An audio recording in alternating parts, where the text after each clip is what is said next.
देखिए, माहौल बहुत अच्छा कांग्रेस के लिए है, सिर्फ असम में नहीं लेकिन पूरे देश के अंदर। हमने देखा है कि देश की जनता ने आशीर्वाद दिया है और देश की जनता याद कर रही है कांग्रेस की सरकार का। आज देश के ऊपर, असम के ऊपर बहुत बड़ा संकट है। अभी हम फ्लड इफेक्टेड एरिया से आए थे और मैं खुद हैरान हो गया कि 5-5, 6-6 फुट पानी भर गया। लोगों ने अपने अपने घरों को हटाकर दूसरी जगहों पर उनका प्लेन हो गया है और सरकार उसके ऊपर कोई ध्यान नहीं दे रही है। 10 साल से आपने सुना होगा फ्लड का हम परमानेंट इलाज करेंगे। मोदी जी का भाषण मुझे अभी भी याद आ रहा है, अमित शाह जी का भाषण याद आता है। यहाँ के जो लोकल लीडर्स हैं, हिमंता बिस्वा शर्मा जी, उनके और कैबिनेट के मंत्री हैं, वो सब बड़े बड़े भाषण देते थे। अब तो डबल इंजन की सरकार आ गई है। एक इंजन वहाँ दिल्ली से चल रहा है और एक इंजन असम से चल रहा है। अब वो 2 इंजन तो दिखे नहीं मुझे, एक इंजन भी नहीं दिखा, आधा इंजन भी नहीं दिखा, डब्बे खड़े हुए हैं। इंजन की इंतज़ार असम की जनता कर रही है। तो इसलिए कोई काम नहीं हो पाया इस पूरे फ्लड रिलीफ के लिए। यहाँ तक कि मुझे बहुत दुख हुआ कि 15 दिन पहले सिर्फ 1 किलो चावल, 250 ग्राम दाल, आधा किलो तेल उनको मिला है, उसके अलावा कुछ नहीं मिल पाया है। आज ऐसी स्थिति हो गई है असम के अंदर, गुवाहाटी के अंदर फ्लडिंग हो रही है। तो ये स्थिति पैदा हुई है। हमारा जो कांग्रेस पार्टी रात और दिन मेहनत कर रही है, हर गांव में, हर ढानी में जाकर, हर विलेज में जाकर फ्लड रिलीफ के अंदर काम कर रही है। आगामी 3 दिन का हमारा यहाँ कार्यक्रम है। 3 दिन के अंदर हम पार्टी की अलग अलग मीटिंग्स करेंगे। आगामी बाई इलेक्शंस भी आ रहे हैं, उसके लिए भी हम उसकी भी मीटिंग करेंगे और आगे हमारा क्या रोड मैप रहेगा, उसके लिए 2 दिन का हमारा वर्कशॉप है। और उस वर्कशॉप के बाद अब से लेकर और 2026 तक क्या रणनीति रहेगी, क्या हमें प्रोग्राम चलाने हैं, किस तरह से संगठन को मजबूत करना है, इन सब बातों के ऊपर चर्चा होगी। ये देखिए, केस बाय केस इसके ऊपर हमें तय करना पड़ेगा।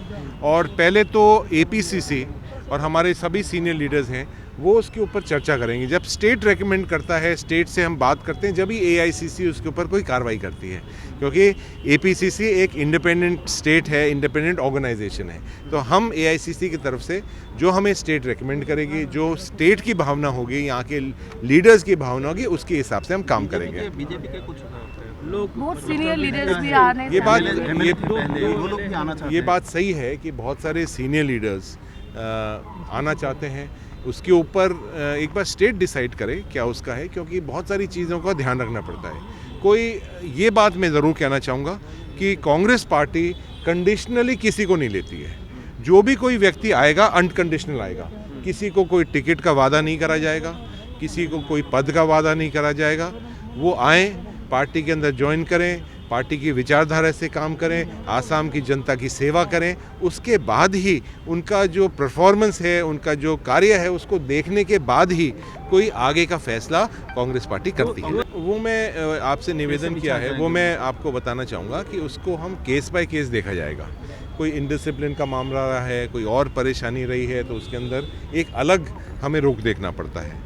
तो बहुत सारे उसके अंदर अलग अलग बातें हैं, उनको हम केस बाय केस देख कर ही कर पाएंगे। मुझे बताया गया है कि कुछ शिकायतें जिनने काम नहीं किया है, इनडिसिप्लिन की बात है, गलत बयान दिए हैं, ये सारी बातें हमारे सामने आई हैं। और इसके ऊपर यहाँ की जो स्थानीय डिसिप्लिनरी कमेटी है, वो उसके ऊपर जो भी फैसला लेगी, वो हम AICC उसकी पूरी उनके मदद करेगा, उनकी पूरी जो भी उनका रिकमेंडेशन हो उसको अपनाएगा।